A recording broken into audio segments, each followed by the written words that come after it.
শত বাধা বিপত্তি পেরিয়ে নিজে বন্যার পানিতে নেমে বন্যার্তদের পাশে দাঁড়িয়েছেন আন্দালিব রহমান পার্থ। শুধু তাই নয়, কখনো বন্যার পানিতে পায়ে হেঁটে, কখনো বা গাড়ি করে ঘুরে ঘুরে দেখেছেন সবকিছু। পুরো বন্যা কবলিত এলাকাগুলো তিনি নিজে দক্ষতায় চলে গিয়েছেন দেখতে এবং বিভিন্ন জায়গায় দিয়েছেন ত্রাণ সামগ্রী।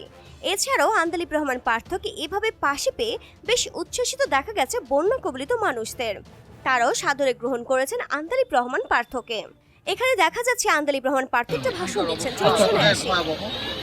তবে লক্ষ্মীপুরের অবস্থা আর আপনি দেখেন যেখানে দাঁড়িয়েছে আর অন্যান্য জায়গায় দেখেছি যেখানে সমান কিংবা আরো করে পানি চলে গেছে।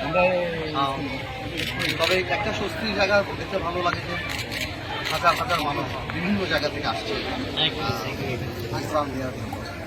তারপরও আমার মনে হয় সরকারের কিংবা সাধারণ মানুষের সারা বাংলাদেশের এগিয়ে আসা উচিত, কারণ এই পানি পড়ে যাওয়ার, পানি নেমে যাওয়ার পর আরও বিভিন্ন ধরনের অসুখ বিসুখ বা অনেকদিন যাবত এই সাহায্যগুলি আসলে আমাদের চালিয়ে যেতে হবে। বাকি আল্লাহ মানে পানিগুলা মানে কি কারণে মানে বেশি হয়েছে, এই বিষয়ে আপনার কোনো বেশি জানেন?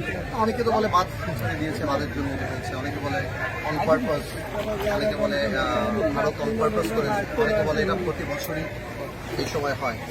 আমি সেই ব্যাপারে বিস্তারিত এখনো বলতে পারি না। পানি দেখছি, মানুষের অসুবিধা দেখছি এবং এটাই আমার কাছে বেশি বলতে পারি। ধন্যবাদ। এখানে দেখা যাচ্ছে বন্যা কবলিত মানুষদের জন্য প্যাকেটিং করা হচ্ছে, আর এটার সবকিছু ত্রাণ সামগ্রী দিয়েছেন আন্দালিব রহমান পার্থ। এই প্রতিটা প্যাকেটিং এ রয়েছে তার অদম্য ইচ্ছা শক্তি, কারণ তিনি চেয়েছেন মানুষের পাশে থাকতে, মানুষের স্বার্থের জন্য নিজের যতটুকু সম্ভব সবকিছু তিনি উজাড় করে দিয়েছেন। এখানে দেখা যাচ্ছে অনেক কোল্ড ড্রিঙ্কস রয়েছে এবং অনেক অনেক খাবার রয়েছে, যেটা অনেক অনেক বেশি প্রয়োজন হবে বন্যা কবলিত এলাকার মানুষদের জন্য। তারাও অনেক অনেক আশা নিয়ে বসে আছেন যে কবে আন্দালিব রহমান পার্থ আসবে এবং কবে তার ত্রাণ সামগ্রী তারা হাতে পাবেন। আমাদের বাংলাদেশে যারা রয়েছেন সবাই চেষ্টা করেছেন যথাসম্ভব বন্যা কবলিত মানুষদের পাশে থাকার জন্য। টিএসসিতে আমরা দেখেছি অনেক অনেক ত্রাণ সামগ্রী উঠেছে, অনেক অনেক ক্যাশ টাকাও উঠেছে এবং অনেক মানুষ সাহায্যের জন্য এগিয়ে এসেছেন। অনেক বাচ্চাদেরকে আমরা দেখেছি তারা ব্যাংক নিয়ে গেছেন টিএসসিতে যে তারা এটা সাহায্য করবেন, ডোনেট করবেন। কাদের জন্য? একমাত্র বন্যা কবলিত মানুষদের জন্য। এটা তাদের ইচ্ছা শক্তি, সবাইকে তারা সাহায্য করতে চায়। এখানে আমরা দেখতে পাচ্ছি আন্দালিব রহমান নিজ হাতে তিনি ত্রাণ সামগ্রী তুলে দিচ্ছেন সবার মাঝে এবং এই ত্রাণ সামগ্রী সবাই হাত পেতে নিচ্ছেন এবং সবাই অনেক অনেক বেশি খুশিও হচ্ছেন, কারণ হয়তোবা ওখানে তারা ঠিক মতো খাবার হয়তোবা মন মতো পাচ্ছে না। যারা ত্রাণ সামগ্রী দিচ্ছেন তারা বিভিন্ন ভ্যারাইটিসের খাবার সেখানে সংগ্রহ করে দিচ্ছেন তাদেরকে। তারা হয়তোবা কয়েক বেলার খাবার পেয়ে একটু উচ্ছ্বসিত থাকবেন, একটু ভালো থাকবেন এবং একটু ভালো থাকার চেষ্টা করবেন। আর সেই চেষ্টাটুকু সুযোগ করে দিয়েছেন আন্দালিব রহমান পার্থ। তিনি তার নিজ স্বার্থ মতো চেষ্টা করেছেন ভালো কিছু করার, ভালো মানুষদের পাশে থাকার, এবং তিনি তার যথাসাধ্য চেষ্টাও করেছেন। আন্দালিব রহমান পার্থ আমরা সবাই জানি আওয়ামী লীগের একজন গুরুত্বপূর্ণ সদস্য, কিন্তু তিনি কখনোই আওয়ামী লীগকে সাধুবাদ জানাননি, বরং বিপক্ষে কথা বলে গেছেন সব সময়। তিনি চেয়েছেন ভালো একজন মানুষকে সাপোর্ট করতে, ভালো একজন মানুষ হয়ে উঠতে, এবং তিনি যে একটা ইয়াংস্টারদের মধ্যে একজন এবং তার রয়েছে অসংখ্য ফ্যান ফলোয়ার। তিনি তার এই ফ্যান ফলোয়ারদের কাজে লাগিয়ে তিনি চেয়েছেন নিজে একটা ভালো কিছু করার, যেন অন্য সবাইকে ভালো কিছু উপহার দিতে পারে। এখানে আমরা দেখতে পাচ্ছি একটি গাড়িতে করে তিনি ত্রাণ সামগ্রী সবাইকে দিচ্ছেন এবং তার আশেপাশে রয়েছে অনেক অনেক মানুষ।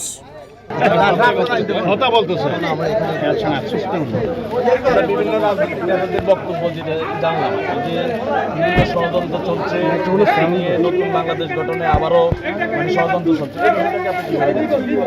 যে ভারতের যে পানি ছেড়ে দেওয়া এগুলি আসলে আমি মনে করি আজকের দিনে এই বন্যা মানুষের এখানে রাজনীতি আমরা কম করে আরেক সময় আপনার সাথে শত বাধা বিপত্তি পেরিয়ে নিজে বন্যার পানিতে নেমে বন্যার্তদের পাশে দাঁড়িয়েছেন আন্দালিব রহমান পার্থ। শুধু তাই নয়, কখনো বন্যার পানিতে পায়ে হেঁটে, কখনো বা গাড়ি করে ঘুরে ঘুরে দেখেছেন সবকিছু। পুরো বন্যা কবলিত এলাকাগুলো তিনি নিজে দক্ষতায় চলে গিয়েছেন দেখতে এবং বিভিন্ন জায়গায় দিয়েছেন ত্রাণ সামগ্রী। তো ডিয়ার ভিউয়ার্স, আন্দালিব রহমান পার্থকে নিয়ে আপনাদের কি মন্তব্য অবশ্যই তা কমেন্টস করে জানাবেন। আর চলুন দেখে আসি আন্দালিব রহমান পার্থ নতুন সরকারকে নিয়ে কি বলেছেন। আমি মনে করি এই সরকারকে আমাদের সবারই সহযোগিতা করা উচিত, কারণ অনেক রক্তের বিনিময়ে এই সরকার পাওয়া। অন্তর্বর্তীকালীন সরকারকে নিয়ে এবার মুখ খোলেন আন্দালিব রহমান পার্থ। চলুন শুনে আসি কি বললেন তিনি। যেই সরকার আমরা দেখে এসেছি সেই তুলনায় তো অবশ্যই এটা তো অনেক বড় একটা প্রাপ্তির জায়গা আমাদের, এবং আমরা চাই রাষ্ট্র মেরামত হোক, ভালোভাবে হোক। এখন এই সরকারের মেয়াদ কতখানি হবে কতদিন থাকবেন এবং ওনাদের কাজ করার কর্ম পরিধি বা কর্মের স্টাইলটা কেমন হবে এগুলি তো বলতে পারি না। একজন তরুণ রাজনীতিবিদ আজকে আমরা দুজন আমরা দেখেছি যে বৈষম্য বিরোধী ছাত্র আন্দোলনের যারা দুইজন নেতা তারাও শপথ নিয়েছে, এত কম বয়সে আমরা এর আগে মন্ত্রী দেখি নাই। না বয়সের কিভাবে জিনিসটা মূল্যায়ন আমি অবশ্যই ভালোভাবে মূল্যায়ন করি, বিকজ ওনাদের স্টেক আছে, ওনাদের একটা সে থাকতেই পারে। বৈষম্য বিরোধী আন্দোলন করেছেন ওনারা, এই কারণেই এই সরকারের বিগত সরকারের পতন হয়েছেন, তো স্বাভাবিকভাবে ওনাদের স্টেক একটা থাকতেই পারে। আমি সমষ্টিগতভাবেই দেখতে চাই যে এখন পর্যন্ত ওনারা রাষ্ট্র মেরামতের কি কাজ হাতে নিতে চায় বা আদৌ চায় কিনা, বা পরবর্তী গণতান্ত্রিক সরকারের হাতে দিতে চায় বা কি মেয়াদ হবে, এগুলি আসলে না যাওয়া পর্যন্ত আমরা সবাই কেউ এটা ঠিক করতে পারবে না। আমরা একদমই এখনো আভাসের আসলে কোনো সুযোগ নাই, যা হবে তা হবে।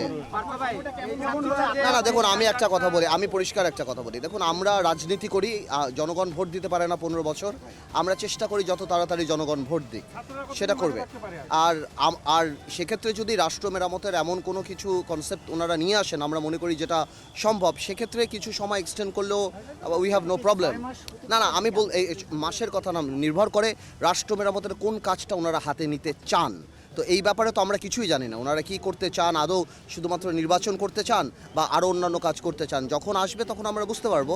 তবে আমি মনে করি যদি এই ধরনের কোনো কাজ হয় তাহলে রাজনৈতিক দলদের সাথে কথা বলা উচিত, কারণ রাজনৈতিক দলগুলি বাংলাদেশের মানুষকে রিপ্রেজেন্ট করে, কথা বলা উচিত এবং সেভাবে ঠিক করা উচিত। কারণ আমি মনে করি এই সরকারকে আমাদের সবারই সহযোগিতা করা উচিত, কারণ অনেক রক্তের বিনিময়ে এই সরকার পাওয়া। তার এই কথাগুলো না অনেক বেশি দুর্দান্ত, কারণ হচ্ছে আমাদের সবাইকে এই সরকারকে সহযোগিতা করা উচিত। আমরা জনগণ যারা আছি সবাই মিলে এই সরকার যেটা বলে এটা আমাদের করা উচিত, কারণ তিনি আমাদের খারাপের জন্য কোনো কিছু বলবেন না।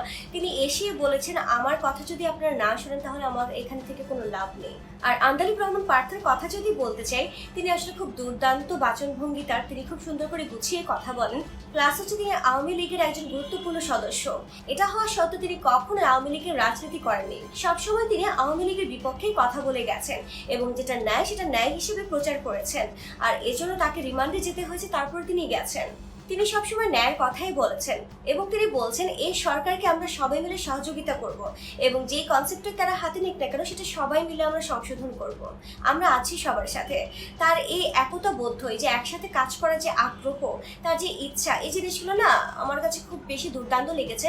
কারণ জেলাসি বা ইগো বা যেটাই হোক না কেন, এটা না দেশ না সমাজ পুরো বিষয়টাকে নষ্ট করে দেয়। আর তাদের মধ্যে আমি যেটা দেখলাম, সমন্বয়করা বলেন বা আন্দালিব রহমান পার্থ বলেন, সবার যে একটা মিলেমিশে কাজ করার যে একটা ইচ্ছা, একটা একতা বোধ শক্তি, এটা যদি থাকে সবসময় বজায় থাকে তাহলে আমাদের বাংলাদেশের চিত্রই বদলে যাবে। আমাদের রাষ্ট্র হবে সবচেয়ে বেশি সুখী, যেখানে কোনো দুর্নীতি চাঁদাবাজি কোনো কিছুই থাকবে না। আমরা সবাই নিশ্চিন্তে সেফটিতে ঘুমাতে পারবো। এমন একটা পরিবেশ আমরা জনগণ সবাই মিলিয়ে চাই।